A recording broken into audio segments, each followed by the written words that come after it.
This is super scary. 50% of men who kill themselves have no history or evidence of mental illness. What causes people to kill themselves is they try to connect with others and they get rejected. You know, I can feel the hurt. I can feel the loss.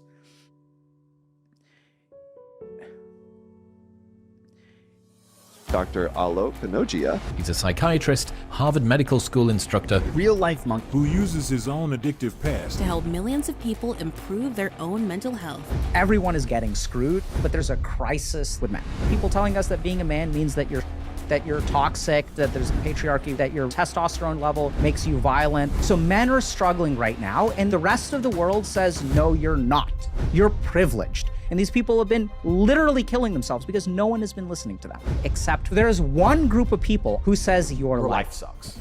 And that's these toxic masculine people. And these guys say, I will show you a way to make it better. And that's when things go bad. And this, by the way, is how people wind up with addiction. Because when you look at addiction, what happens is we use a substance or a technology as an antidote to pain. So I've worked with people who have pornography addiction, for example, that will have work on one screen and they will literally have pornography on the second screen. You're joking? No, very common. And this is where there's a big problem in the world today.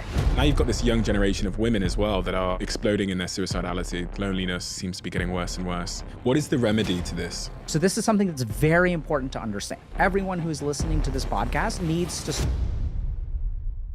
It's absolutely crazy to me that so many of you have decided to watch our show, and so many of you have decided to subscribe to our show. We now have 5 million subscribers on YouTube, which is a number that I just can't comprehend. And it's a dream that I absolutely never could have had. We started the Diary of a CEO just over 3 years ago now. And in my wildest expectations, we might have had 100,000 subscribers by now. So you can imagine how shocked I am that so many of you have chosen to tune into these conversations every week and spend some time with us. So thank you. And I made a deal with you. I made a deal that if you subscribe to this show, that we would continue to raise the bar. And in 2024, we're going to raise the bar like never before. I've been working for the last 9 months on a surprise for all of you that have subscribed to this show. And I'm very excited to deliver that for you. The production's going to change. We're going to go even further with our guests, and we're going to tell even more global stories. So as always, if you appreciate what we're doing here, the simple, free favor I'll ask from you is to hit the subscribe button. Let's get on with the episode.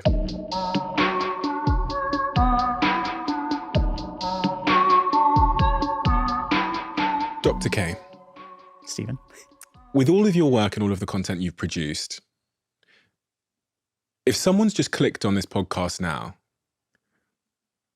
what do you think they're going to get out of this conversation? What do you think they're going to walk away with?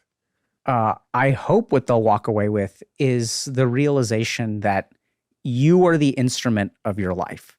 And understanding that fundamental instrument that you use to live your life, your body, your mind, will ultimately help you accomplish whatever you want.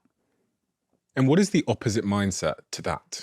To understanding that you're the instrument of your life? What is the typical mindset that people have that go through their lives without the realization that they are the instrument of their life? I think it's assuming that something outside of them will fix things inside of them, right? So people will think like, okay, if I get a promotion, then I'll be happy. If I date this person, then I will be happy. If I have this amount of money, I will be happy. Everyone assumes that things outside of you will fix things inside of you. Why is this subject close to home for you? Because I used to believe that. So I struggled a lot. I mean, I'm by all definitions of the word an absolute failure. I failed out of college, was finished school at the age of 35 or 36. You know, it took me a long time to kind of get on my feet and figure out what I was doing in my life. And I realized that like the reason that I was screwing up so much is because I always thought that accomplishing something outside of me or achieving some kind of goal would make me happy.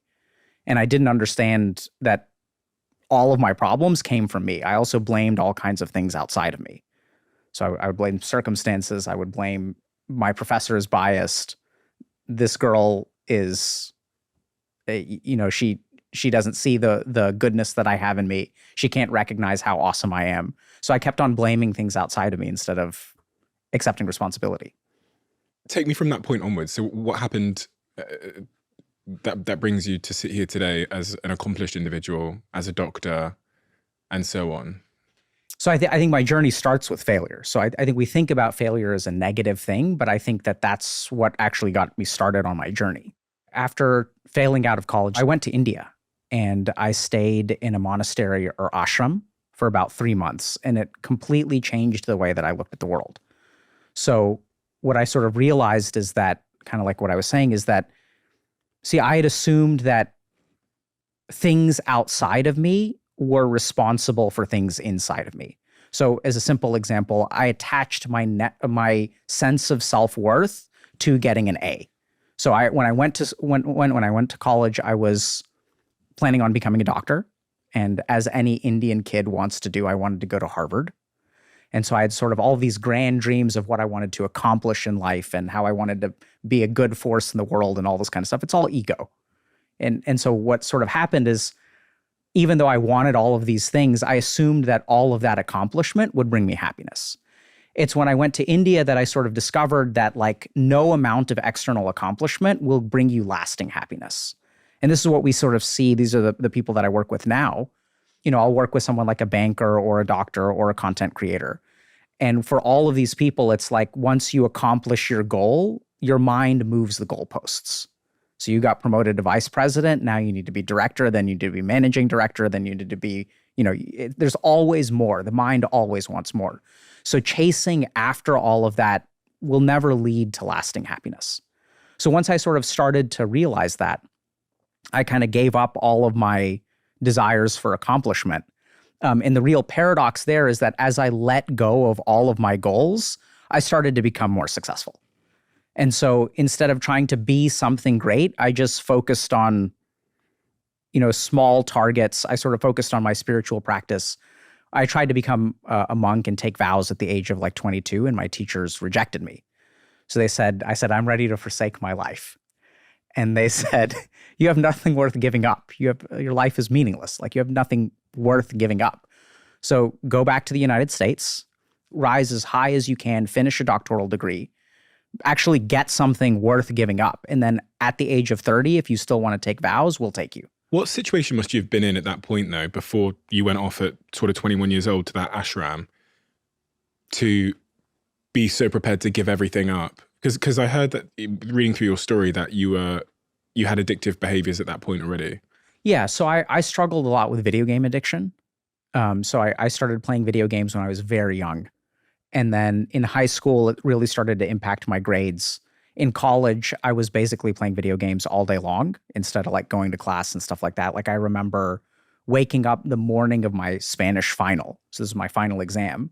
And then realizing that I like wasn't very prepared for it. So I just turned off my alarm clock and went back to sleep, and therefore guaranteed failure. And so where I was mentally was just in a really bad place. So I had all of these goals and aspirations, and I was so frustrated with myself that I couldn't bring myself to do what I wanted, right? So I knew that I had to study more. Every single day I would wake up and be like, I have to study more. I have to catch up. I've fallen behind. And so I'd have all of these thoughts, and no matter how much I wanted something, it seemed like my body or my brain would just not listen to me. It wanted the video game more. It wanted something else more. And so what I really was I had no control over my life. I was probably depressed. If I had seen a psychiatrist, I'm sure I would have gotten diagnosed with something. Brief periods of suicidality, basically waking up at noon every day, playing video games all day long. And I also remember like before I had to play to the point of absolute exhaustion, because if I put my head on the pillow and I did not pass out, all of the thoughts that I was keeping at bay with the video games would come rushing back about how I'm ruining my life day after day after day after day. And I was just sort of sinking deeper and deeper and like falling into a pit that I could not climb out of. So the ashram in India tells you that you can't give up your life. What happened then? And why did you specialize in psychiatry? So when I went to med school, I mean, when I was in med school, I still had ego. So, I mean, I still have ego now, but so I was going to like combine Eastern medicine and sort of focus on evidence-based complementary and alternative medicine. And I was going to be an oncologist and be a real doctor and save lives. But what I really found is that in med school, a couple of things. One is my favorite organ was the mind. So what I fell in love with in India was the mind and sort of the internal sense of self and all this kind of stuff. So I really liked that. And then I think that my people were in psychiatry. So the other thing that happened is I was trying to decide between internal medicine and oncology and psychiatry. And so one of my mentors in med school told me, like, do this. So do 1 month of each and then just ask yourself, which one do you enjoy more?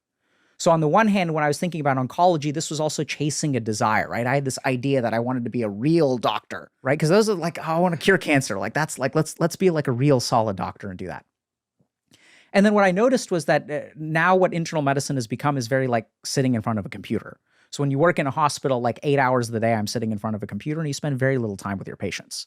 And then over time, I started to realize that like psychiatry is the only field of medicine that we're losing the war in. So if you look at medical outcomes for things like bypass surgery and stuff like that, those are really good. And this is really insane to really think about. So we can take your body, Stephen, and we can give you a heart from a different human being. We can give you a kidney from a different human being. We can give you a liver from a different human being. If you have a part of your body that doesn't work, we can literally rip it out of you, stick in a new one, and you will survive. So outcomes in every field of medicine are improving except for mental health. So mental health is the one area where addictions are getting worse, depression is getting worse, suicidality is getting worse, and this is in spite of advances in neuroscience. So something has happened where we've missed something about the mind, and everyone is getting sicker. So like this was the problem that really attracted me. And this isn't about my desire. This is sort of where we introduce a concept of dharma or duty. So I recognize that I'm lucky. I'm this kid who got to spend 7 years studying to become a monk in India. So I'd travel back and forth, but I spent my summers there.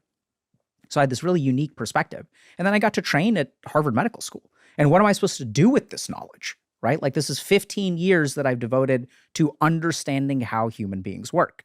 And like I had this very kind of, chic private practice in Boston where I worked with very, very successful people and helped them achieve. And then I sort of realized like, that's not what I'm here for, right? So I've gotten 15 years to learn all of this stuff. And like, there's no shortage of people lining up to help CEOs with their mental health. There's absolutely a shortage of people helping 25-year-old incels who are like on the internet, who everyone wants to throw in jail because they're very hateful and misogynistic and things like that. So I sort of realized that like, okay, like this is what I'm supposed to do. So I'm going to do it. Okay, so I've got a big question, but before just to tee up that big question, you said you had this practice in Boston where you were working with sort of high profile individuals, etc. What is the full spectrum of individuals that you've spent time working with on a one-on-one basis or through your practice? I worked with people out of MIT, incubators, CEOs, entrepreneurs, things like that. So a lot of high performance people, but then I've also worked with like losers, let's say. So this is also more intensely. This is everything from 25-year-old kid who's living in his mom's basement playing video games all day to people who are even homeless. So I've worked with like basically like the whole spectrum. And yeah. You used the word losers there, and you did little air quotes for anyone that can't see you right now. I'm really interested when you talked about incels as well, whether the way society is and the way that we're heading in terms of clarity over what it is to be a man has had any impact on those people that you referred to as incels. Like because we now have this digital world that we can live our lives in as a distraction from the real world. And there's now more confusion than ever over what it is to be a man and the role of a man in and then we look at the stats around suicidality. And I think in Europe, the biggest killer of men under the age of 45 is themselves currently. Mm-hmm. Is the shifting idea of what it is to be a man having an impact on people's sense of self and their purpose? 100%. So there's a crisis that's going on in men, and people think that this is new, but I don't think it's new. It's always been there. So if you look at like, even 50, 60 years ago, 80% of suicides are still going to be men. So historically, men have been killing themselves for like 100 years and no one's been paying attention. We're just noticing now because the problem seems to be getting worse. So there's a couple of things that are really interesting to understand. So one is that if we look at what technology is doing to our brains, the first thing that it's doing is it is externalizing our attention. So if you look back, like let's say 1,000 years ago, as human beings, we spent a lot more time with ourselves. So let's say that you and I go out hunting and then let's say you shoot an arrow at a deer and you miss, and then I shoot an arrow at a deer and I hit. So in this moment, I'm superior to you. And then we pick up the deer and we're carrying it back, and then we have about 2 or 3 hours to take that emotional insult and we kind of process it. We just give our mind space to process it, which it does automatically. Now, if you look at what happens in people's days, they don't actually have any time to process what happens to them because we are so constantly distracted by external things. So I don't know if you're like this, but I was in this point where I was idiotically efficient. So I would wake up in the morning and I would listen to a podcast while I'm like doing my exercise or whatever. And then even when I'm cooking, I'm listening to a lecture.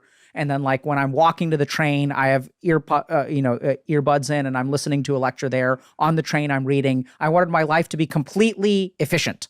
I didn't want to waste a single moment. I literally listen to the news in the shower. It's right. So we don't want to waste time. And so if you really think about it, where's the attention of your mind? Your mind is pointed outside of you. And so then what happens is once we do not pay attention to ourselves, we lose sight of our internal signals. Literally in the same way that if you raise a child in a dark cave, the photoreceptors in their eyes won't develop. They will atrophy. So anything that the mind does not get access to will start to atrophy. If I don't practice Spanish, I'm going to forget Spanish. The brain is a very efficient organ. So as we externalize our attention, we lose sight of our internal signals. We don't know who we are anymore. And now if I don't know who I am, how do I figure out who I'm supposed to be? I pay attention to the outside. Where are the answers? They're on the outside. So this person is talking about masculinity. This person is talking about what it means to be a man. This person is talking about what it means to be a man. And now since I don't have any internal source of information, I'm trying to figure out what it means to be a man from the outside world. And this is when men get truly fucked. Because what it means to be a man, we are getting all kinds of mixed signals. So on the one hand, it means being physically fit. On the other hand, it means being a provider. On one hand, it means having sex with as many women as you can find. On the other hand, it means having sex with just one woman and being a really solid man and being a good father. And then there's also people telling us that being a man means that you're shit, right? That you're toxic, that your testosterone level makes you violent, that you're evil, that you're privileged, that there's a patriarchy, all this kind of stuff. So we're getting all this information from the outside about what it means to be a man.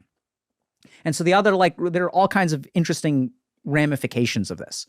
So men in today's society are not allowed to complain. So if you complain and you're a successful person or a privileged person, everyone is going to think you're arrogant. Everyone is going to think, oh my God, who's this fucking guy? This guy doesn't know what my life is like. How does he have any right to complain? And even your mind will tell you this.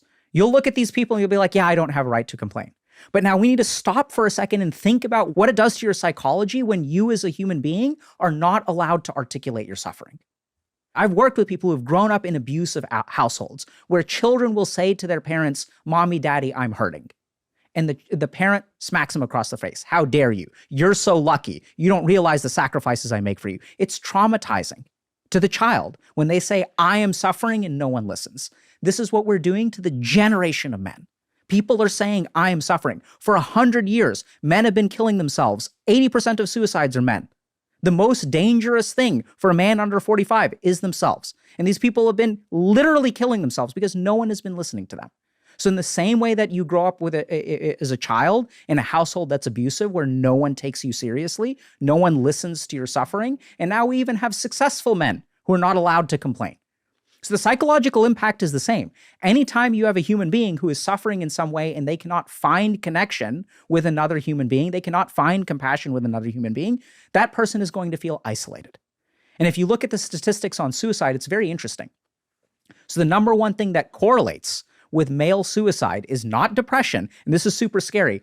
There's one study I saw recently that suggests that 50% of men who kill themselves have no history or evidence of mental illness. And this, I believe the statistic in my clinical practice because I know what depression looks like. I know what bipolar disorder looks like. And half the men that I've worked with, at least, are not actually mentally ill. See, mental illness means a pathology of the mind, which means that the mind is malfunctioning. Most of the suicidal men that I work with, their mind isn't malfunctioning. They genuinely have a life that is no longer worth living. They're looking at things and objectively realizing that there's no way out of this situation. So they turn to suicide. So I know it's kind of like a very controversial statement, but I think that's what my clinical practice has shown, and there's some research to even back that up. So if we sort of look at what's going on with men, we're sort of, they have nowhere to turn to. And the number one thing that correlates with it is not mental illness, but is a sense of thwarted belongingness. So this is kind of like multivariate regression analysis. But basically what happens is what causes people to kill themselves is they try to connect with others and they get rejected. So it's specifically a very specific research term called thwarted belongingness. So I try to belong to a group, and that group, or multiple groups usually, will thwart my attempts to join the tribe, to join the community. And this is what actually correlates a lot with suicidality. So what's going on with men right now is that we really don't allow them to suffer, because then you're not manly. And we're so externalized with our attention that we're not connecting with ourselves. And so we're looking to other people to tell us what it means to be a man. But that may or may not work for you, right? That may have been what worked for them. So then we kind of get into this problem where we're disconnected from ourselves. And then the world doesn't accept us. We're not allowed to suffer. And that's what creates the problem. What is the remedy to this? So I think the first thing is we must reconnect with ourselves. Right? So when you're kind of saying why does everyone think, oh, I need to achieve this, I need to make this money and things like that. Where did you learn that you should do all that? You learned all that from the outside. Instagram, right? So we get fed all of these ideas because if you look at all these influencers, what are they doing? They're never crying. They're smiling. Some of them will even pay very attractive women to take pictures with them. Well, some of them are crying, but they're crying and uploading it for ulterior motives, right? Absolutely. And I think a lot of them are genuinely suffering too. But then it's also there's all kinds of weird stuff going on. So one thing is people say that we don't allow men to be emotional. Nowadays, but people say, oh, men are allowed to cry. So this is something that I experienced even in my marriage, where we allow men to cry, but we don't allow men to be angry. But why are men no longer allowed to be angry? You just think about it for a second. So anger is just a completely normal emotion, right? But if I'm in a situation where I'm in an argument with my wife and I feel emotion A and I express emotion A and she feels emotion B and she expresses emotion B, these two things should be equal, right? We as both human beings get to express what we feel. Now, in the case of me expressing anger and her expressing sadness, she's crying and I'm yelling. Suddenly, I've become a villain. It's so interesting. I saw a viral tweet yesterday. It was someone Googling, my wife is yelling at me, what should I do? And then my husband is yelling at me, what should I do? When they Googled, my husband is yelling at me, what should I do? Domestic violence helpline comes up as a Google pop-up. When you Google, my wife is yelling at me, what should I do? Nothing comes up. Yeah. Because obviously, as you said, in the case of villainization, I know that most domestic violence comes from men, but it's interesting that we see the emotion, we interpret the emotions entirely differently because of that. Absolutely, right? So we as a society will say oh, men need to be in touch with their emotions, but not anger. And then this is what really screws men, because as men, we are socialized and conditioned to only feel anger. This is the only emotion you are allowed to feel as a man growing up. And this is the one emotion that gets demonized when you're older. So I'll give you a simple example. So I used to get bullied a lot, right? So when I get bullied in school, what am I supposed to do, Stephen? In school? Well, it depends if you can fight back. Absolutely, right? It's fighting back. You didn't say talk to the teacher. You didn't say ask for help. You didn't say cry about it, because if I cry about it, what's going to happen, Stephen? You're going to get bullied more. Absolutely. So we turn every emotion. So men experience anger as something called an umbrella emotion. We literally suppress and are conditioned to suppress all other emotions except for anger. And then if you talk to men about their experience of life, anger is always the first thing that comes out of their mouth. Someone breaks up with you. How do you feel about it? Do you feel ashamed? No, that's not what we say. I feel pissed off. How could she do this to me? And then we vent that anger on the internet, and then this turns into misogyny, right? And then we get demonized for it. And it's not that there isn't, we should be harshly judged if we act on those kinds of emotions. I'm not saying that that's the case. But what we also need to consider is that the men who are saying these kinds of toxic things are saying that for a reason. This is because of their upbringing. This is because of the world that they lived in, right? So we're conditioned to only experience anger. Even sadness gets turned into anger. Shame gets turned into anger. Fear gets turned into anger, right? So if I'm afraid of something happening, what do I need? I need to man up, get angry, right? Let's go, son, let's go. This is the emotion that we tap into to overcome fear. So we don't feel any of those other emotions, and we're left only feeling anger. At the very heart of aggression, I heard someone say to me once that at the very heart of aggression is some kind of insecurity. But for men, when they encounter that insecurity, they only know how to sort of manifest it as aggression. So I wouldn't agree with the first thing, that at the heart of all anger is insecurity, but I would absolutely agree with the second thing, that the only way we know how to respond is with anger. Because here's the exact quote, I just found it. The source of aggression is insecurity. As we are unconsciously aware that our position in life is never secure, people feel increasingly insecure and helpless, so they will be increasingly aggressive and confrontational at a personal and a social level. So let's tunnel down into that for a second. Okay, so I think that is true on some level, but also I would disagree. So the first thing is that we have parts of our brain, even animals feel anger. But I think that like when two dogs are fighting over territory, I don't think that that's born of some kind of identity of insecurity, right? So if we really look at like the evolutionary purpose of anger, this is my opinion, is that anger is the emotion that we feel to protect our territory. It's a protective emotion. So if I slap you across the face, what's the first thing that you're going to feel? It's going to be anger. So if I insult you, you're going to feel angry. It's fascinating the way that it works. So anger causes our thoughts to be faster. Anger causes our peripheral vision to collapse to 30 degrees. So I only see what's in front of me. And it also makes me less sensitive to pain. So like my nociceptors will actually like start to be suppressed when I feel angry, right? So if I get into a fight, I'm going to feel it tomorrow, but like while I'm getting hit, I'm not going to feel it.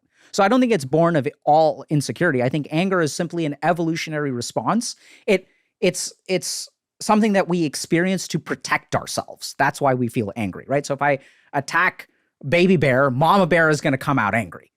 So it's really a protective emotion. Now, I agree with the second part of the statement 100%, that when we feel insecure, especially as men, the only way we are taught to deal with our problems is through anger, right? So if I'm feeling insecure, if I'm feeling ashamed of myself, if someone's bullying me, what do? I put them in their place, right? I don't try to make peace. I don't complain to someone because no one's going to take me seriously, right? I have to stand up for myself.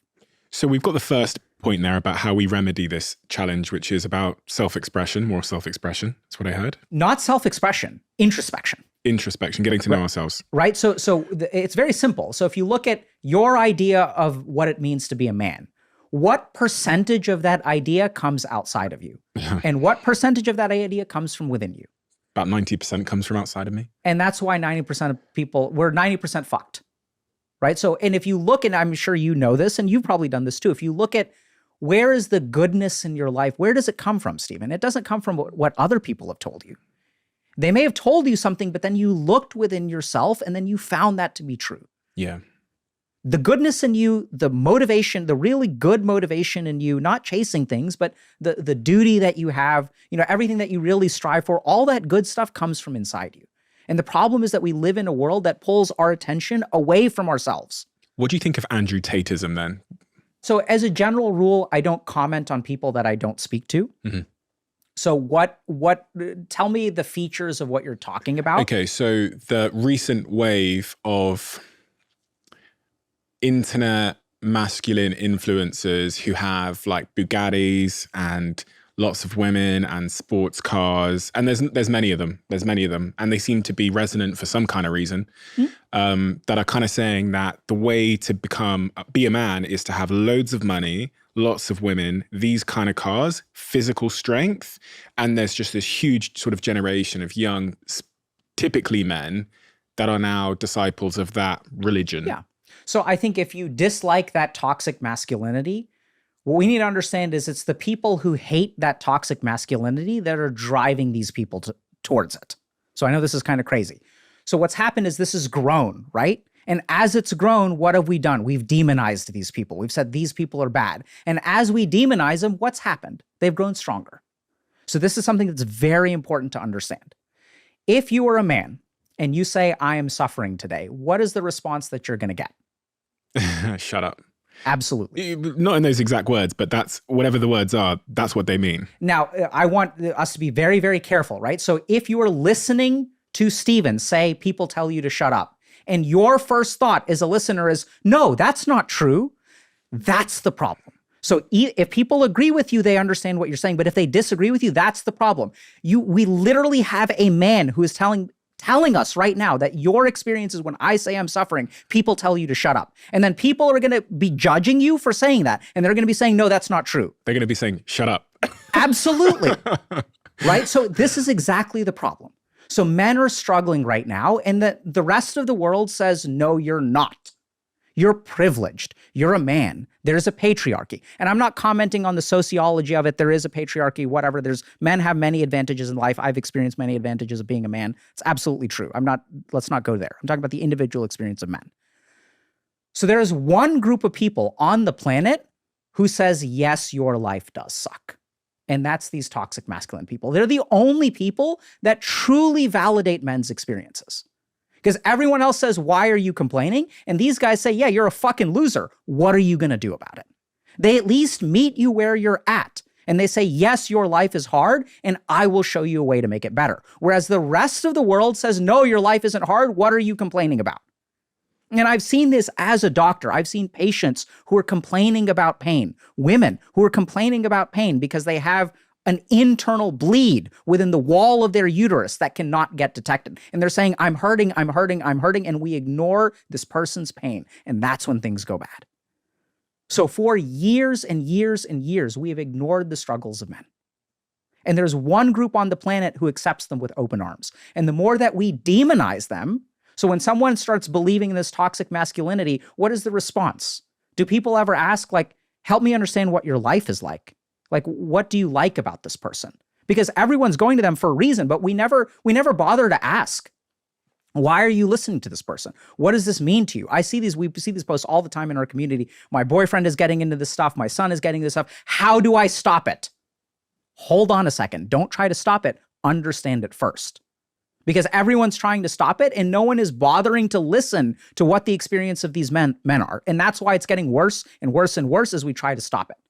So if I'm the mother of a son who is watching a lot of these sort of toxic male influences online, what would be a better approach versus just banning the computer and telling them that that's toxic and not to look at it?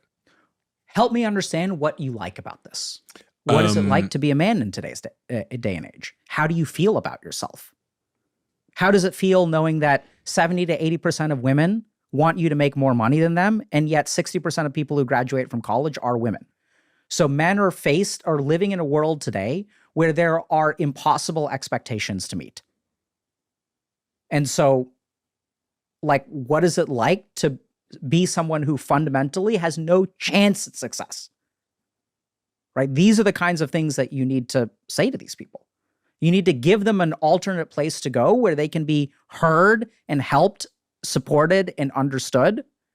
See, anytime we make a judgment, our mind already has a conclusion. There's nothing left to learn anytime we're judgmental. So what do we do to all these people who are toxic men? We even create the word toxic. We literally label them as bad in some way. And I'm not saying that the behavior isn't toxic. But what I'm trying to point out is that even in our language, there is so much harsh judgment. So I once had a patient. We both just did it, didn't we? Absolutely. So I once had a patient who was smearing feces all over the school. So adolescent kid, right? And when you have a kid who's literally taking a shit and wiping it on the walls and stuff, what happens? The kid gets punished. Kid gets punished again and again and again. The one really sad thing is no one ever asks, why are you doing this? What's going on inside you? Because healthy kids don't do this. It's only kids who've been traumatized in some way. And as I've worked with incels, as I've worked with people who are toxically masculine, it always starts with trauma. And when I say always, this is a clinical experience, but I'm talking about 100%. So 100% of people start on this path by getting hurt in some way, by getting taken advantage of in some way, by sacrificing something and not getting something in return. And they have their share of responsibility too. I'm not saying that they're hapless victims, but I think that people who are raised with love and compassion and do have connections don't go down this road. You're so passionate about this, aren't you? Because I feel like your eyes have seen in your practice some pretty heartbreaking things. Yeah, I mean, I think it's like, see, unless we are willing to be what these people need, they're going to continue going down the toxic masculinity route. Someone needs to start offering these people safe haven. no matter what they say, or not no matter. I think there should be consequences for actions. But so this is as someone who's worked in a jail, right? So, and this is what's kind of interesting if you really think about it. People will judge me for talking to or even trying to support people who are toxically masculine. And they're like, oh my God, you're such an asshole. You're giving these people a platform. How could you make the world a worse place? And then I tell them I worked in a jail for 3 months. And they're like, oh, look at you. You're so compassionate. You're working with these people who are like criminals. And like, oh my God. I don't think they realize that anyone you see on social media is 10 times better than the people that I worked with in jail. These are people who are actual pedophiles, actual rapists, right? Not just talking about it. Maybe the people on social media are too. I don't know. And so it's really interesting the way that our mind automatically judges things. And so if we really want to fix this problem, and I think we need to fix this problem, it's just my take. I mean, I'm not I'm a big fan of like compassion and trying to support other human beings. I'm not saying that that's always the right answer. I think sometimes you may need things like war or violence or whatever. I mean, there may be causes for it. But generally speaking, I think that like demonizing these people isn't working. Is there anything else that we haven't covered in the remedies to this sort of male crisis? We've talked about getting more in touch with yourselves. Is there anything else? Do we need more positive role models, or is it really not about the external at all? No, I mean, so I think all that stuff is true. So we know that, for example, like there's like a loneliness crisis and things like that. I think that it's not just role models, like we need individual responsibility. So like, for example, everyone will say, yeah, like I know it's a real tragedy that men don't have friends, but it's not my job to fix. I will hear this from both men and women, that like it's a real tragedy, but it's not my responsibility. It's sad that this thing happened, but it's not my and which makes sense, right? No human being is responsible for another human being. But then the question kind of becomes like, okay, let's play that tape through to the end. What happens to that person? Whose responsibility is it? So if you look at a lot of what's going on with men right now, it's loneliness, it's isolation, it's touch starvation, it's suicidality. Sexlessness as well. Sexlessness. And it's no individual person's responsibility. But the real problem with this is that these are not problems that men can solve on their own. This is exactly why this is the problem that men are experiencing. Because as men, we are taught to be independent. We are taught to be, you should fix everything on your own. And so men have fixed all of the things that we can fix on our own. The only thing that's left is the things that we must rely on other people for, right? So no one's complaining about, I mean, a lot of men are obese, but there's not like an obesity, there is a crisis, but that's not what's bothering people. That's not where we're losing the war. We're not losing the war on baldness, right? So there are lots of things as a man that you can fix in your own life. It's just the real challenge is that no one is willing to take responsibility for any level of connection with men. And so that's not something that is going to get fixed because you need another human being to hug you. Like you can't hug yourself. It just doesn't work.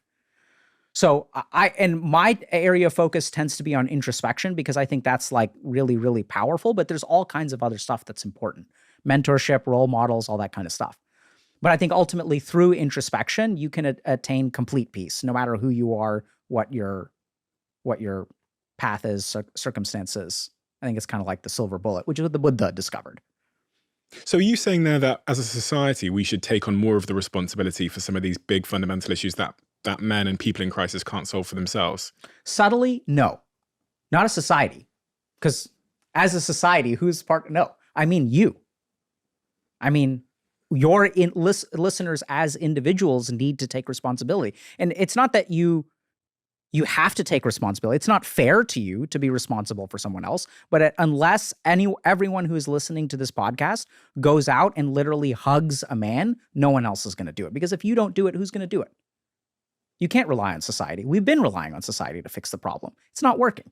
Society can't do shit. So you're saying me? Forget yes. Society. Don't wait for government to have some kind of intervention. How's it working out? Not great. I mean, the direction of travel as it relates to these sort of key issues like loneliness are only getting worse and worse. Suicidality seems to be getting worse and worse. Mm-hmm.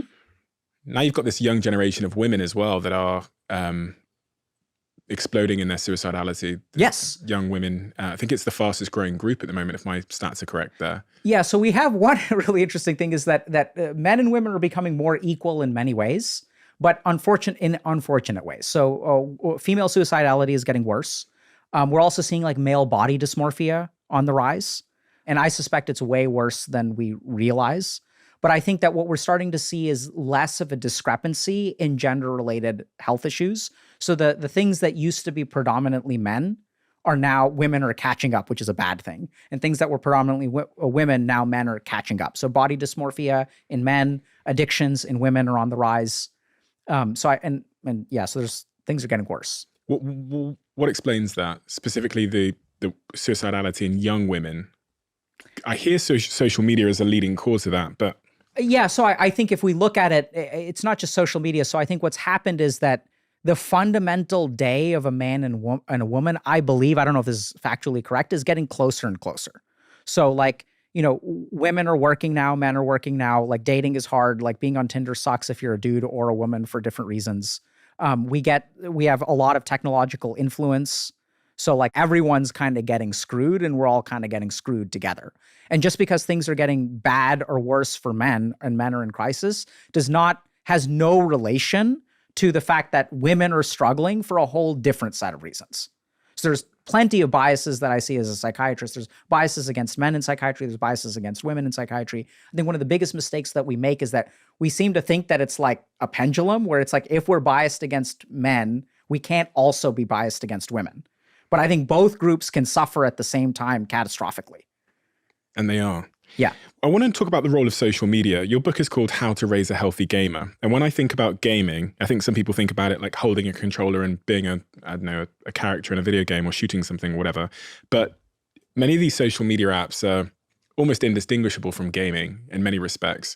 So the role of social media in our mental health in the modern world, good, bad, indifferent? So bad right now.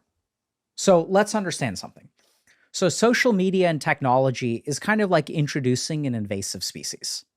So there's no checks and balances right now. So I don't think gaming is evil. So I struggled with video game addiction. I play video games with my kids now.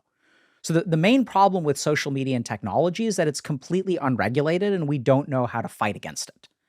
So what's happening right now is, especially if you look at social media, is that like it is affecting our brains and we're outgunned. So if you kind of like look at, for example, we're talking about masculinity, right? And what's my antidote to that? It's introspection. So if we sort of look at these yogic or meditative skills, as we train ourselves in these skills, we will become impervious to the negative effects of technology. The problem is that these things are so good at literally shaping our thoughts. So as an example, if we look at social media, body dysmorphia and insecurity about the way that we feel about ourselves can lead to things like suicidality, okay? So as we look at, all these pretty people on social media, you look at all these people who are not normal, right? So social media will show you the prettiest people. And so we start, as I see pretty face after pretty face after pretty face, I start to think that that is normal. My brain makes this calculation, and then I start to feel ugly. So this results in body dysmorphia. So if we sort of look at that, the more we see pretty things, the more that we have FOMO because everyone is having fun, right? If I log on to Facebook or Instagram, this person is having a birthday party, this person is having, every time I log on, everyone is having a blast. But this is 365 people who each have one birthday party. I get one birthday party a year, but anytime I look at social media, it seems like everyone is always having fun. It's not everyone. It's just one person is having fun today, one person is having fun tomorrow. Everyone just gets one birthday a year. But when we see it, we see everyone's having fun and I'm not having fun. So this makes us feel bad about ourselves. So what is the antidote to that? So in the yogic tradition, we have this concept of ahamkar or ego. So you have particular meditative practices that help you dissolve your ego. And essentially what social media does is amplifies our ego, makes us feel really bad about ourselves. Remember that one of the key hallmarks is comparison of ego. So social media induces a lot of comparison. So as we train our mind, we will become free from those problems. So if I learn how to dissolve my ego, then social media is not a problem. Easier said than done. Absolutely. You even said that you've still got an ego. 100%. And you've done all this practice and you've still got an ego. Yeah. Have you dissolved it at all? Oh, absolutely. So, I mean, it's way smaller than it used to be, but even to say that I have completely dissolved my ego is an egotistical statement. So this is a battle that I will never win, and I've just accepted that, right? So there's no way to win. I'm not going to become enlightened in this day and age, so I'm just going to do the best that I can and I'll never succeed. That's okay. There's so many shocking stats that kind of links to two things we've talked about here around connection and relationships. I think we all know intuitively now, especially with all the research and data that's come out, how important relationships are for mental health. Gaming, social media, the digital world, the Vision Pro. I bought one yesterday. Virtual reality, augmented reality. As we head more towards these digital worlds, are you concerned at all that we're losing sight of connection? I sit that in comparison or alongside the stats that we know about sexlessness, people having less sex, marriages seeming to get worse and worse and more difficult. The direction of travel here doesn't feel like it's very optimistic. Yeah, it's not. And what do we do about that? Do you think we just become gurus and leave the digital world and the Western world and try and escape and take our kids with us? I had someone talk to me about that idea. No, so I don't think so, right? So my book is how to raise a healthy gamer. What I believe is that these things are only evil if we don't know how to deal with them. So what's happened is human beings have created fire for the first time, but we don't know how to control fire. So we don't need to run away from technology. We just need to get better at dealing with it. And getting better at dealing with it is everything from maybe government regulation or whatever to even training our like personal sense of self. So if you sort of look at like why are relationships decaying, it's for a number of reasons. The first is that, see, human relationships evolutionarily were predicated on the fact that humans needed each other for survival. So fundamentally, what has always bound human beings together is like, I need you and you need me. Otherwise, we're not going to survive. But what's happening in the world today is we no longer need each other for survival. So I never even need to leave my house. I can order groceries. I can order food. I can work from home. I can literally stay in my home or in my room, and I never need to walk out of the house. I never need to interact with someone. So once you remove necessity from the equation as to why human beings form relationships, so we're seeing a decay in relationships because we no longer need each other, right? So women no longer need men. You can have an independent life. As a man, you no longer need a woman. You can get a fleshlight if you want to. You can have an AI girlfriend. You have pornography. We don't need each other. And yet the human mind is the only organ of the body that in order for it to be healthy, it requires another human being. So we don't need, our heart can be healthy without another human. Kidneys can be healthy, liver can be healthy. Our whole body can be healthy except for the brain and except for the mind. We need someone else to be mentally healthy. So now what we're going to have to do as a society is evolve. We're going to have to start to realize that we don't need relationships anymore in order to survive. But without them, we will all suffer. And so what we need to do is evolve as humans. And I think part of that is like learning some of these yogic and meditation skills so that we can resist the influences, the negative influences of technology. But that also means prioritizing relationships even when we don't need to. Do you think they should teach these skills in school, the yogic? 100%. It would be a good time to intervene, wouldn't it? Yes, 100%. And I've taught these kids, these skills to kids. And it's amazing how quickly they pick it up. It's hard for me and you to learn because we're already formed. But just like a language, like if you teach it to a child, I'll teach, like I taught infants to meditate, my own children. I taught them to meditate when they were like 2. What does that mean? What are these skills? If you were trying to teach a grown-up like me, where would you begin? So I'll tell you where I began with my kids, and then we'll Please, get to you. yeah. So let's understand what meditation is. So meditation is controlling the attention of your mind. So if I tell my mind to focus on this, it's going to focus on this. So if we look at meditation, there are a couple of key steps. The first is ignoring impulses. So if I tell my mind to focus on this object, it will have an impulse to focus on something else. So we have to train the mind to stop thinking about other things. So I teach this to my 4-year-old in a very fun way. I tell her to lay down on the ground, and we play this game called Sniffer Gobbler, where I'm a monster called a Sniffer Gobbler, and she has to be perfectly still. So the Sniffer Gobbler is going to try to get her to move, and if she moves, then she gets gobbled. So this becomes a game. So I'm kind of trying to get her to move. I'm tickling her a little bit. I'm sniffing or whatever. I'm playing some kind of game with her, and she's being perfectly rigid because it's part of a game. So what's going on in her brain in this moment? As I tickle her, there's an impulse to move. The peripheral body is sending nervous signals to the brain. Let's move. Let's shift. Let's do something. Let's do something. But her frontal lobes in that moment are learning to restrain her mind and literally control her impulses. So this is step number 1 is stop your impulses.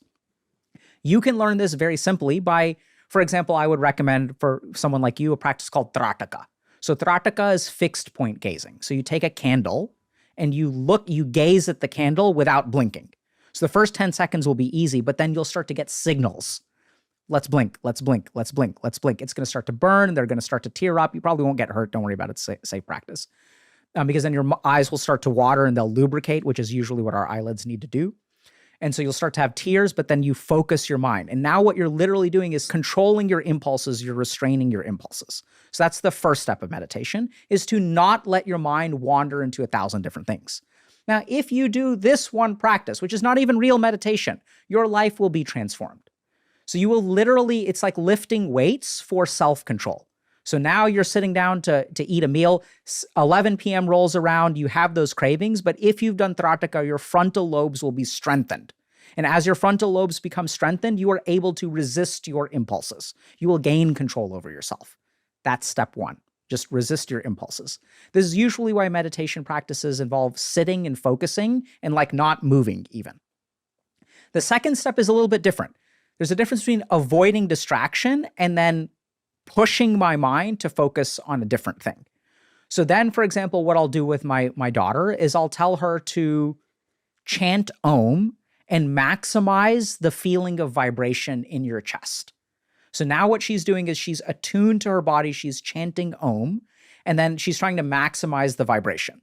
So in this moment, she's using something to focus the attention of her mind because her mind is fully on the chest and feeling that vibration. And then she's kind of experimenting a little bit, but she's really tuned in. And that trains our mind to focus on one thing.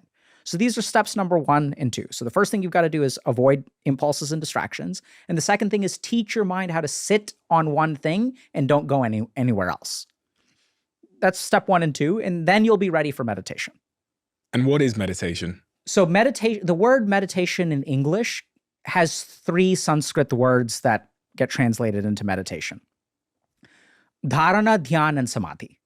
So dharana is technically a focusing technique. It's something that you do. So I can tell you gaze at a candle flame without blinking. This is a dharana. It is a focusing technique. This is what's confusing for a lot of people.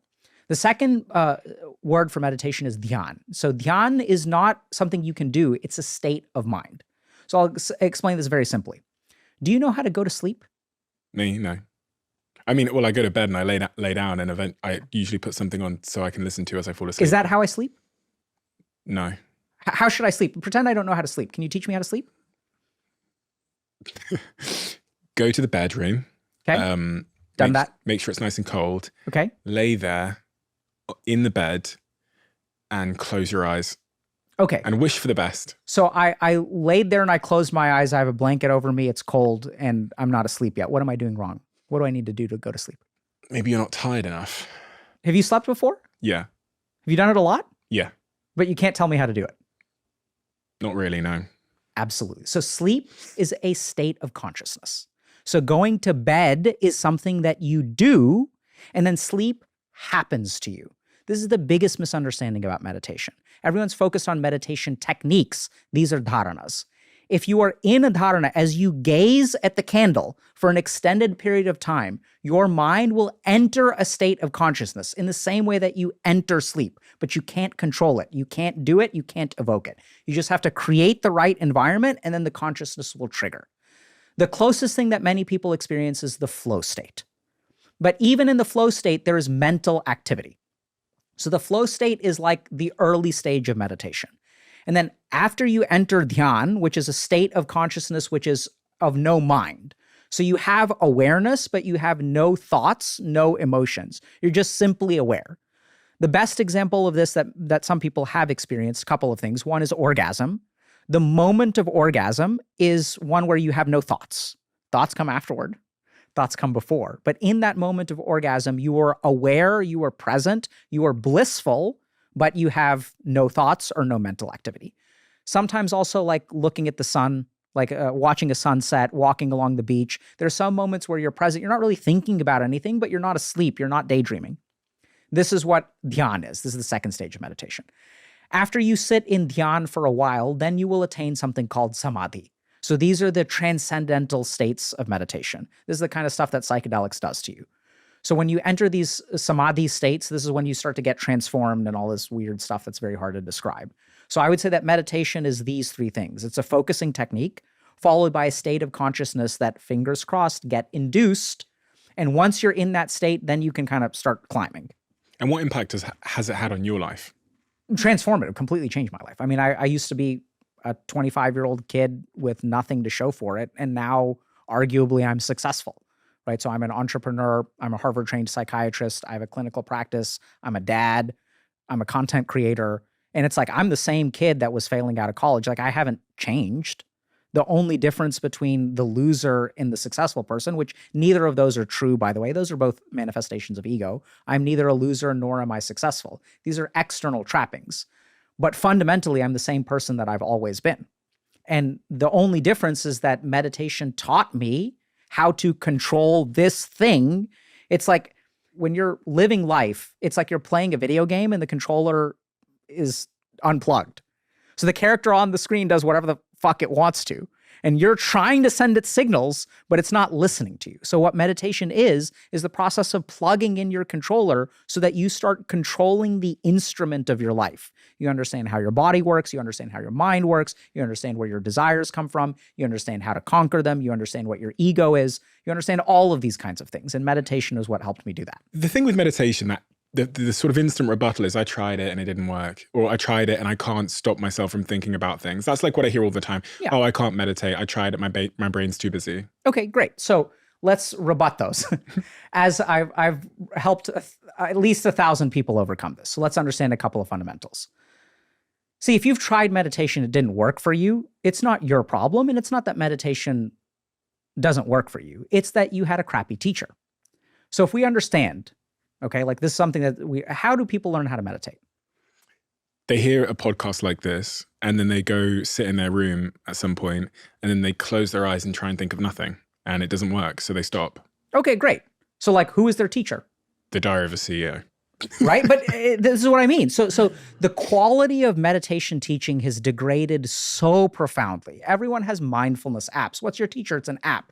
Yeah. So if I were to say like, okay, like, you know, Stephen, you're a pretty crappy surgeon, but you've never gone to medical school. How would you expect to ever be a decent surgeon unless you literally had people teach you?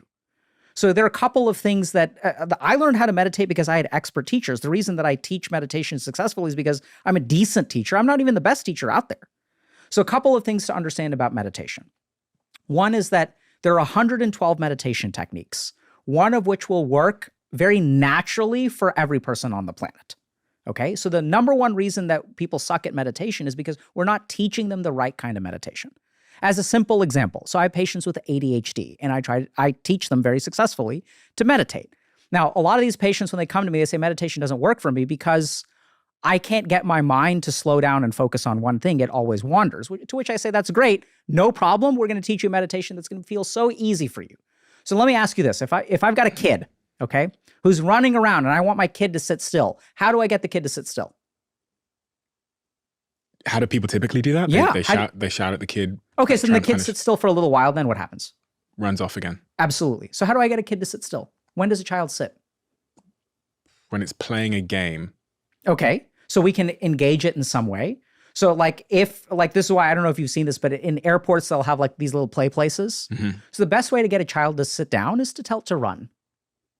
You run, go to the playground for an hour. And then what'll the child do? Naturally, I want to sit down. So when I'm teaching my patients with ADHD how to meditate, I don't tell them to slow down their mind. I tell them to move it as fast as you can. So I'll literally take my patients to a cafeteria and we sit in the cafeteria and I tell my patient, you have to pay attention to as many sounds as you can, as quickly as you can.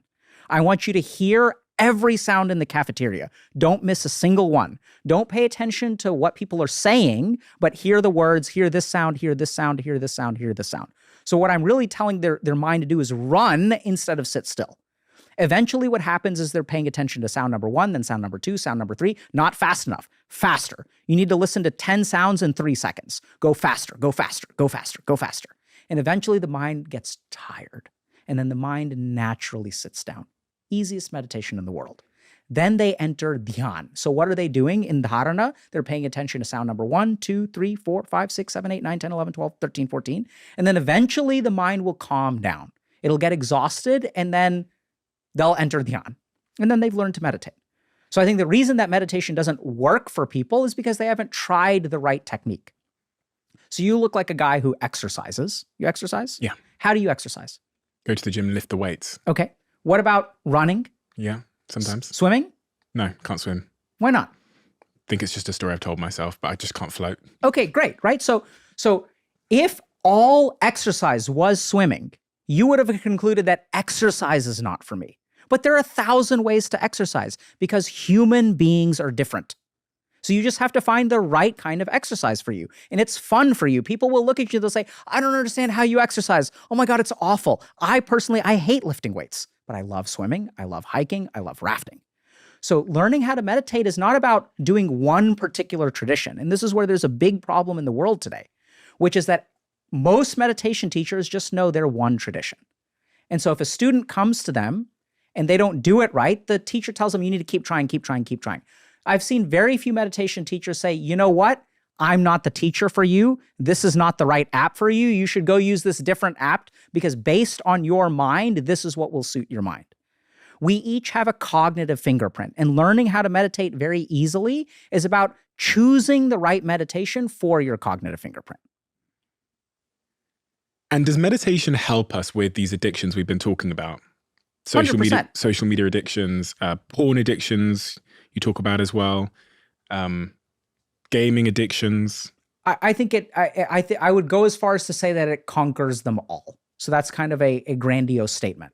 But if we really look at what is an addiction is two things. It is a source of pleasure and it is an antidote to pain. So anytime we look at any addiction, so opium, for example, gives me pleasure and it also numbs out, it shuts off the functioning of my amygdala and my limbic system. Video games shut off my amygdala and my limbic system, make my negative emotions go away, and release dopamine. So we have dopamine release and we have suppression of our negative emotional circuitry. All addictions do this. So if you sort of look at it, why do we fall into an addiction? It's because we become dependent on this dopamine surge, on giving into our wants, right? So our mind says, oh, I want this thing, and we can't control that impulse. When it wants something, I have to give it. I can't control it. I'm too weak. The other thing that happens is that anytime we have pain, we have to run away from it. But meditation is literally the process of training those two skills. So when I have a want, I learn to resist it. I want to scratch my nose, no scratching your nose. And what we sort of know from a neuroscience standpoint is that we know that meditation strengthens our frontal lobes, and weak frontal lobes are fertile ground for addictions. So we know that we literally strengthen the parts of the brain that will help you resist an addiction from the pleasure side. The other cool thing about meditation is that it makes us not impervious to pain, but we stop avoiding pain. So you asked me, like, am I nervous about how the book is going to? No, if it crashes and burns, then I will be sad. So what? Right? So I'm going to be sad. Will I be sad forever? Well, that depends on whether I base my sense of identity on this one book. I'll be sad for some amount of time. And that sadness, by the way, is karmically what I bought when I wrote the book. And I think this is something that a lot of people miss. But the moment that I write the book, I open myself up to the pleasure of it being a success and the pain of it being a failure. Does that make sense? Mm-hmm. So if I really wanted to avoid the pain, the only solution is to not write the book in the first place. But that's not the way to live life. So meditation teaches us how to tolerate pain, how to accept pain.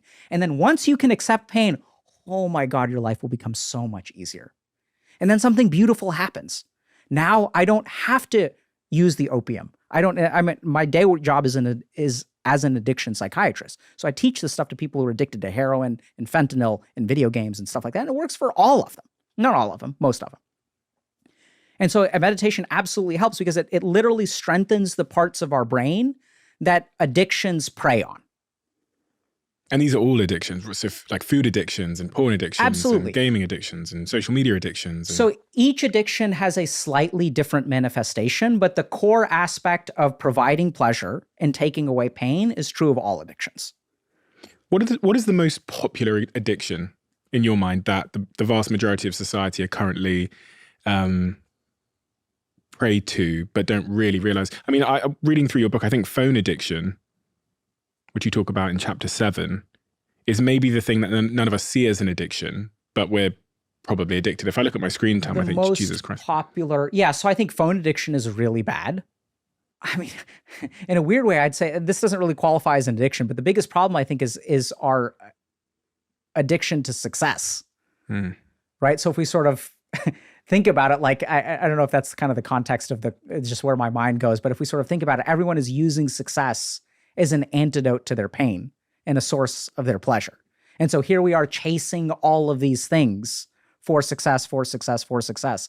But in terms of like technology or like from a psychiatric perspective, I think phone is probably at the top of the list.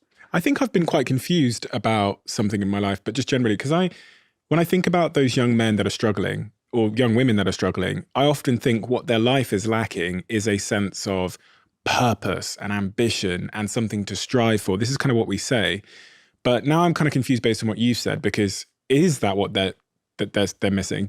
Like you see a kid, he's 22 years old, he's in his mum's basement, he, low self-esteem, playing video games all day, doesn't respect himself, low self-worth. In my head, I used to think, okay, well, what that kid needs is a big goal to strive for. Fair enough. So, but let's pay attention to your specific language. So you said what that kid needs is purpose, ambition, and something to strive for. Are those three things the same? No. Right? So this is the big core of the problem. This is why things get muddled, and this is why people get confused, because ambition is very different from purpose. They're like at opposite ends of the spectrum.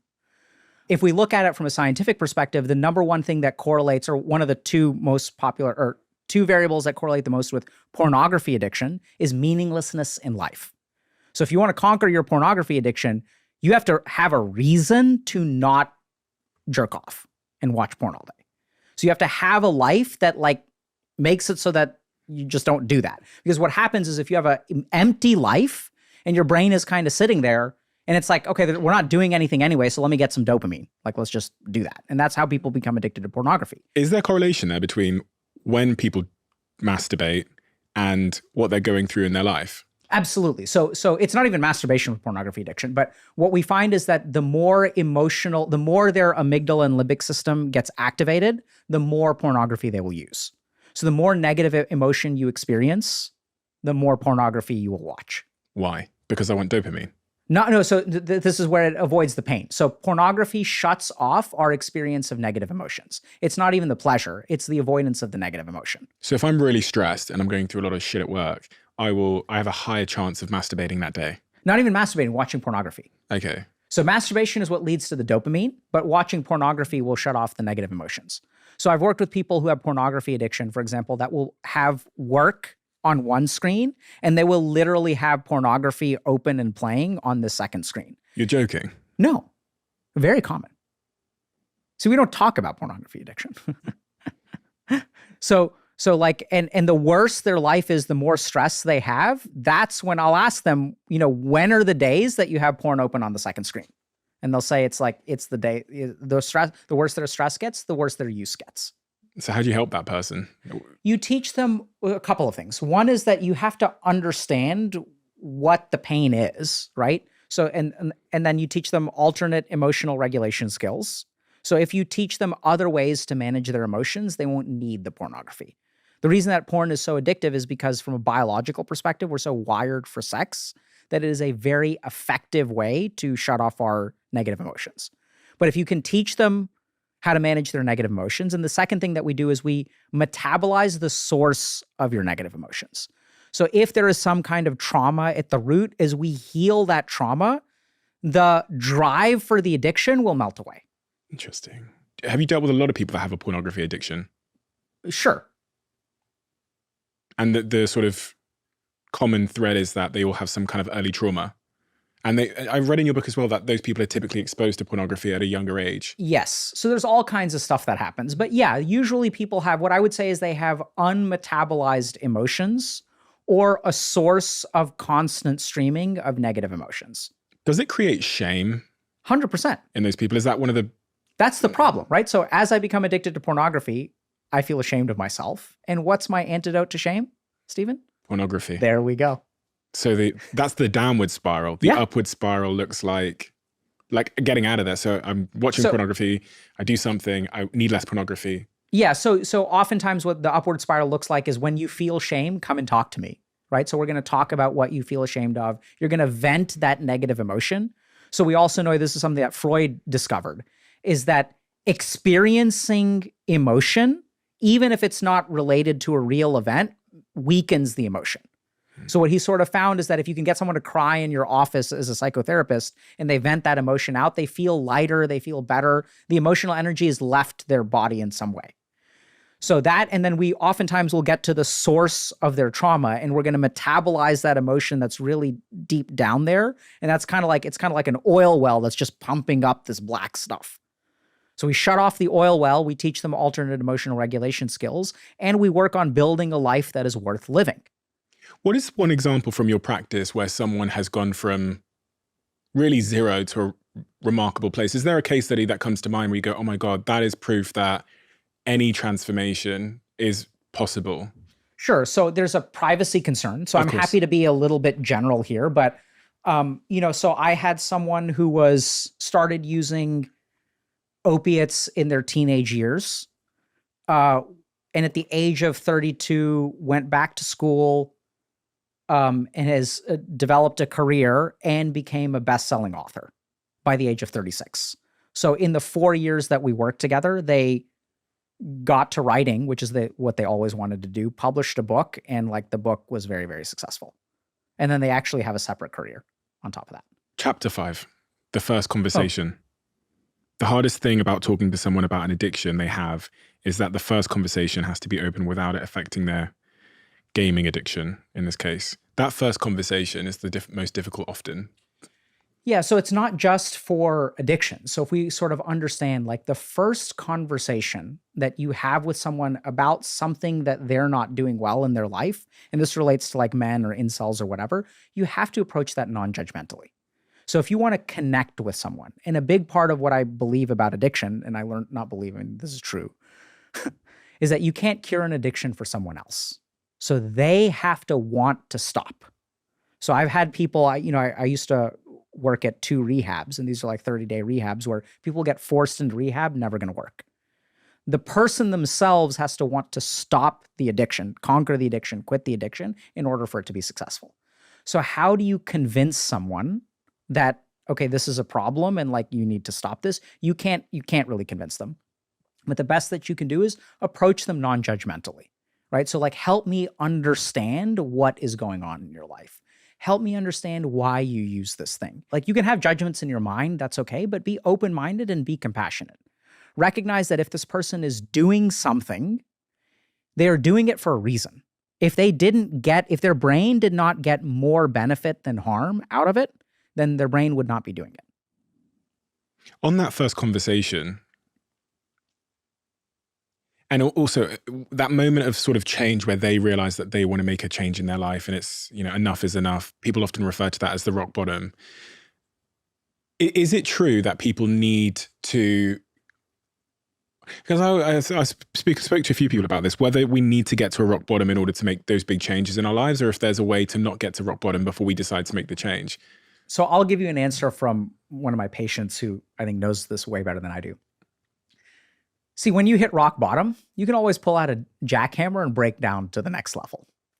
So there's no such thing as rock bottom. There's just as low as you go before you start moving up. That's honestly what I believe. So you could say that I hit rock bottom, but you could easily, I'm sure I could have done worse, right? And so a lot of people, for them, it is hitting rock bottom. But I think really I trust my patients that it's just as far down as you go before you turn around, and that's your lowest point. We can all think of people in our lives that we want to help change. And I guess in what I just said is part of the problem, because we want to intervene in their lives and create change for them. But we sometimes watch them self-sabotaging and then telling us they have this goal, they want to be this or that or the other. But then their behavior continues to follow a similar pattern where they continue to self-sabotage. And as bystanders, sometimes we try and intervene, we try and help them in various ways. I'll pay for your therapist, I'll take care of your gym membership, whatever. What should we be doing as bystanders of someone who's saying they want to change, but is showing no sign of doing anything about it? Great question. So what we should do is not be bystanders, but also not quite pay for therapy. So this is something that's very important. So I once had a very brilliant teacher at Massachusetts General Hospital who told me that as a doctor, you should never go the extra mile for a patient. And then I was kind of confused by that, right? Because I was taught that, oh my God, like as a doctor, you should sacrifice. You need to go the extra mile. And he said, the extra mile is a mile too far. So anything that someone can do for themselves, you should not do for them. So what I sort of really found is that, there's a really interesting case of a patient that I had that was a child with HIV. So this was when HIV was first discovered. They got diagnosed as an infant. So they had perinatal HIV exposure. And so this is when we were really discovering HIV. And so everyone bent over backwards for this kid because this is a 7-year-old kid with HIV. So if they ever did anything wrong, it's not their fault. The kid has HIV. They'd come late to appointments. They wouldn't do their homework. Oh, there's always people bending over backwards to help this person, help this person, help this person. So I was this person's doctor when they were in their late 20s. And I was stunned by how incapable they are. They can't do even the most basic things like fill out an application for a particular thing that they needed. They needed the nursing staff to sit with them and fill out the application because what we had done is engendered some degree of helplessness by doing everything for them. So the biggest mistake that a lot of parents make is that they accept responsibility for their kids. And if we love someone who has an addiction, we want to protect them from the consequences of that addiction. So we actually step up and we do more. The problem is that the moment that you start doing more, they will start doing less. So if you look at something as simple as, let's say you've got a roommate and there's dishes in the sink. The more you take responsibility for the dishes, what is your roommate going to do? They're going to do them less. The same is true. So what I sort of find is that because we're so afraid, oh my God, like if I don't help them with this, if I don't pay for your therapy, then you're going to be fucked. You're so afraid. And so who's taking responsibility for it? You are. Let them ask you to pay. Let them come to you and say, you know what? I really want to conquer this. I found someone, but I can't afford it. Will you help me? The outcomes that you see will be drastically different. In my own practice, sometimes I charge a lot of money. And what I have found, 70% of my practice at one point was free. What I found is the number of people who no-show for their appointments, which I'm giving them a big break, the more of a break I give them, and if they're free, they show up the least. If someone has skin in the game, they will actually do it. So my patients who are actually paying for my services, they're the ones who always show up. So what we want to do is we want to start by asking these people, hey, tell me how you feel about your addiction, or not addiction. Just tell me what's going on with your gaming, right? Like, how do you feel about your life? Like, help me understand what's going on with you. Start by just understanding the person. And if you do that, everyone has ambivalence. That means internal conflict. There's a part of them that wants to quit, and there's a part of them that doesn't want to quit. The problem is that anytime we see a flash of them wanting to get better, what do? We're like, yay, let's do it. And then what happens? We get that resistance from them. So if I come to you, Stephen, I'm like, hey man, I'm thinking about going to the gym. What do you say? Yeah, come with me. Right? And then what do people do when you say that? They don't come. Yeah, right? So what's kind of interesting, so what I do as a psychiatrist is like, you're just thinking about going to the gym, but like, do you really need to? Oh, really? You push back? Yeah, right? So whatever side you take, they're going to take the opposite side. Why do you do that? Because that's what the science tells us. So there's this technique called motivational interviewing.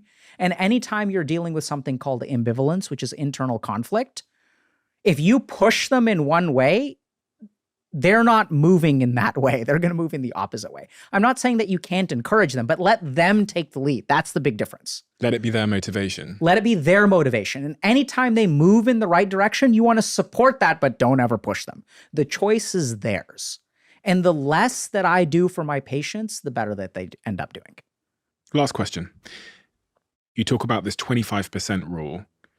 What is the 25% rule and how does one apply it? So, see, we all think about goals, where I want to be. Now, there's a really tricky problem in our brain. So if I have a goal that I want to be a millionaire and I work today and I earn $10, how does my brain interpret that? It looks at the effort that I put in and says $10 is nowhere near my goal, and that actually tanks my motivation because it looks at this situation, it says, I have not moved sufficiently close to my goal. So the bigger our goal is, the harder it is for our brain to get on board with doing it. So the 25% rule is take anything that you want to accomplish and cut it in half. and then cut it in half again. And this should be your first goal at a minimum. You can even go smaller than that. You go 12.5. There's no amount that is too small. But generally speaking, if you really look at it, the more ambitious your goals are, the harder they will be to achieve. And I know that sounds kind of weird, but you can still achieve it, but only if it's not your goal. That's been my experience. So there's neuroscience to back this up. But even then, when I was 18 years old, I wanted to go to Harvard and I wanted to become a doctor. When I gave up on the goal and I focused on the task at hand. So if you really look at how do you accomplish great things, not by wanting to accomplish great things. I can be at the bottom of Mount Everest and I can look at the top and I can say, I want to climb to the top of Mount Everest. Or I can not even look at the top of Mount Everest. Whether I'm looking at the top or not looking at the top, the way to get to the top is the same, one step at a time. So it's really interesting because everyone is so focused on goals. What I've sort of learned as a psychiatrist and even in my own life is like, focus on today, focus on doing something today, and be super careful about setting a big goal. Because then even if you set a huge goal and you do 50% of it, you'll feel like, oh my God, like I didn't accomplish my goal. And even 50% progress will feel like a failure because you didn't hit your goal, right? And so it's really weird the way that our motivational circuitry works. So cut your goal in half and then cut it in half again and focus on that one.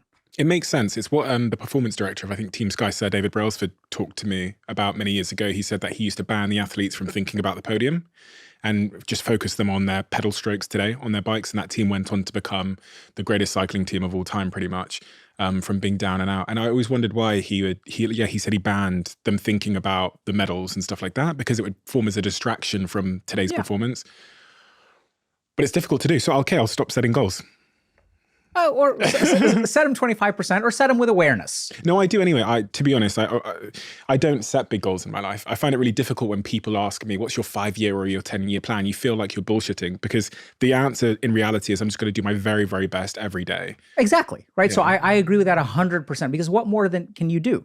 Yeah. Like setting a 10-year goal we can sort of think that it makes us work harder and it can in some ways, but it's not the ideal way. It's going to confuse today and cause a lot of procrastination and confusion about what I should be doing today. Because if my goal is 10 million in 5 years, absolutely doing a course online today doesn't feel like it's sufficient. If you have a 10-year plan, you can afford to waste today and you can afford to waste tomorrow because you have so much time. Exactly, and that's not useful.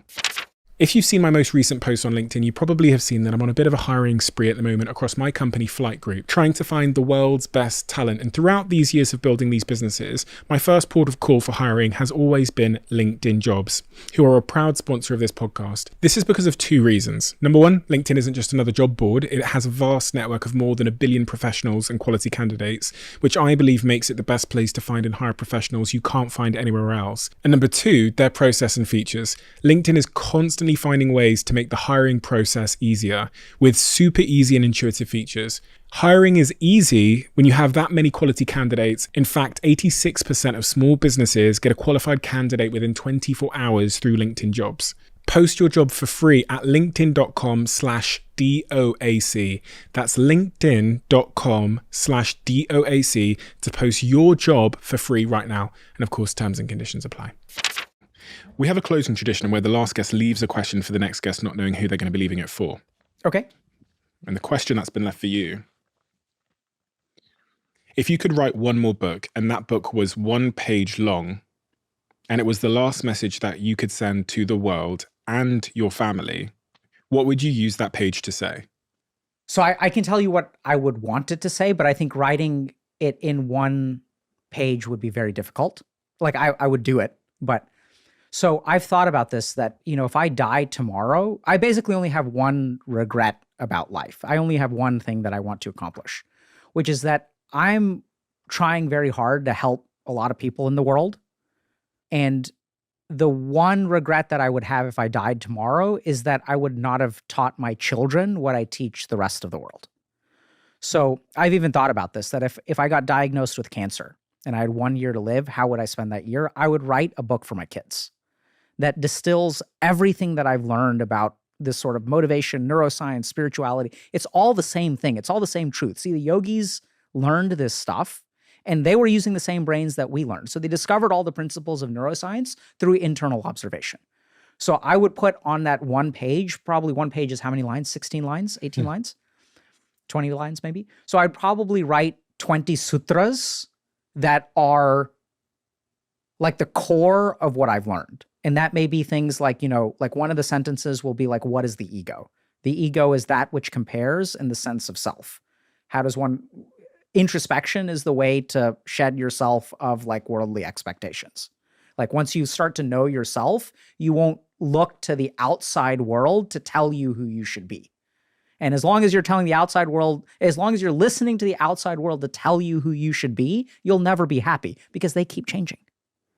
Right? So some of this stuff, it would be something like that, but that's probably what I would do. I'd try to distill everything that I've learned into 20 lines. I was hoping that I can do it in a book, but one page would be tough. I'm curious about what some of those other lines would be.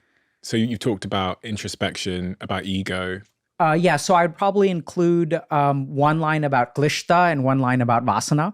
So klishta is coloring. So the realization that most of what you experience in life doesn't come from the outside world. It comes from what your mind adds to the equation. So I'll give you an example. So if I met you for the first time and I called you a loser, if I said, Steven, you're a loser, the impact of that, these are just words, but whether that hurts you or doesn't hurt you is based on the interpretation of your mind. So another good example is, let's say I'm like talking to a girl and I text her and she doesn't text me back. There are 1,000 reasons why she may not text me back in 10 minutes, but it is what my mind adds to the reality of the world that actually fucks me the most. And most people don't realize this. They think that, oh, this person dislikes me and this thing is going wrong and this thing is going... No, it's not actually like that. It is your mind that is actually coloring all of your experiences. So there'd be one sentence on klishta, one sentence on vasana, an understanding of the ego, an understanding of where desires come from, how to be happy. This whole idea that chasing an external thing for happiness will not ever achieve it in a lasting way. You got 2 kids? Yeah. What would be the last paragraph you'd ever say to them?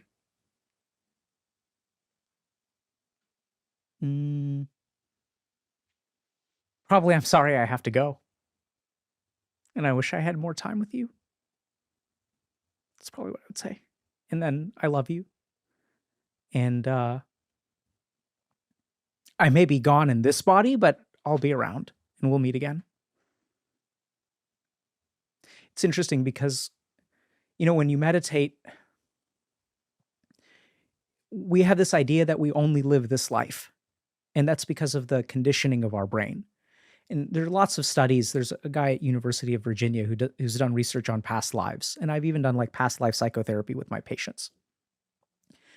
And when I was meditating, I realized one day that in a past life, I know this is going to sound completely insane, but I've done that. What you're hearing now is not a hypothetical. I've lost a child before. I've been a mother before, and it took me some time to figure this out. But when you meditate, you start to discover things about yourself. And I have this very deep sense of loss in me that I've lost a child. This is not hypothetical. I know what it's like to lose a child. And it's happened to me before, and I still carry that hurt with me from a past life. So when you ask me this hypothetical, this is not a hypothetical for me. This is a trauma that I've experienced, just not in this life. So I'm lucky that so far it hasn't happened. I hope it doesn't happen, but I've chosen to be attached to my kids. And in the same way that we talked about, the moment that I write the book is the moment that I open myself up to success of the book or disappointment in the book. In the moment that I choose to love my kids, I open myself up to the hurt of losing them because I could lose them one day. And so that's one question that I think I've answered before. It's the first person that's ever asked me that, but I can feel the hurt. I can feel the loss. And just in my own experience, maybe it's an imagination or a construction from the neurons in my brain. But just what I've learned, I think it's like I've been there before and it's very painful. And I still carry that pain with me. Do you think that's some kind of generational trauma, or do you believe that that was you in another life? Oh, same thing. So I think now we know from studies of epigenetic inheritance that we as human beings, we actually all inherit memories. So I think it's really interesting because even if you look at your aversion to snakes, how do you have a fear of snakes? Even the first time you see a snake, you'll be scared of it. So we know scientifically that we inherit memories that are not our own. So now the question is just a little bit intellectual or philosophical, that if you inherit a memory, was it you? I don't know. I mean, it's part of your DNA. It's part of your epigenetic expression. Would you consider that part of you or not? I think most people would consider your DNA part of you. So I think, yeah. We even have scientific evidence of that you could argue is sort of a mechanism through which we inherit memories from the past, for sure. Whether it's your life or not is up for debate. My girlfriend said this to me. She's talked about traumas that she feels like come from a past life. Mm-hmm. It's very difficult to believe. Very difficult to believe, but my girlfriend always seems to be right about everything, eventually. I eventually come to learn through lots of research that what she's saying isn't crazy. And she's gotten very, very emotional at times about things that she thinks she's tapped into from her past life through meditation. She's a breathwork practitioner. Mm-hmm. She's actually in Costa Rica now doing some retreats and stuff. It's so interesting. I'd love to learn a lot more about that. But for now, Dr. K, thank you so much for so much. But you're one of the most engaging people I've ever spoken to in my life because you're so deeply passionate about the things that you speak on. And your book is about much more than gaming. The book is called How to Raise a Healthy Gamer, but it's about everything. It's about addictions. It's about our mind. It's about our relationships with both the technology that we have and each other. And at the top of the book, it says, end power struggles, break bad screen habits, and transform your relationship with your kids. But it's much more than just about kids. It's about all our relationships with all things and all people fundamentally, because it's about the human mind. And that's why it's so incredibly important. And if nobody has discovered you online before, I would highly recommend they go and check out your YouTube channel, because you managed to distill some of these complex things into highly engaging, science-based advice. And it's a remarkable talent that you have. You're one of the most effective communicators I've ever encountered. So thank you for your time today. Thank you so much, Stephen. It's been awesome being here.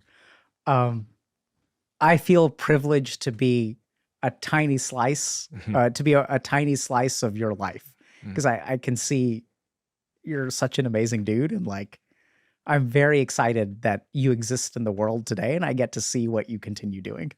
Oh, what a compliment. Thank you. The key to growing a business is making sure that it's scalable. And this comes with integrating into the right platforms early in the game to support your growth. A platform that has helped me and my team to do this is Shopify, who I'm sure you know by now because they do sponsor this podcast. Shopify is a commerce platform revolutionizing millions of businesses worldwide. We recently launched our second version of the Diary of a CEO conversation cards on Shopify, which would not have been possible without Shopify. When I started podcasting, an online store was the furthest thing from my mind. But now, thanks to how simple it is to use the platform, it's made this whole process so unbelievably easy. It's actually the internet's best converting checkout, 36% better on average compared to other leading commerce platforms. If you guys haven't tried Shopify and you're business owners, go and try it now, because you can sign up for a $1 per month trial period just by heading to shopify.com/Bartlett, and you can get started for $1.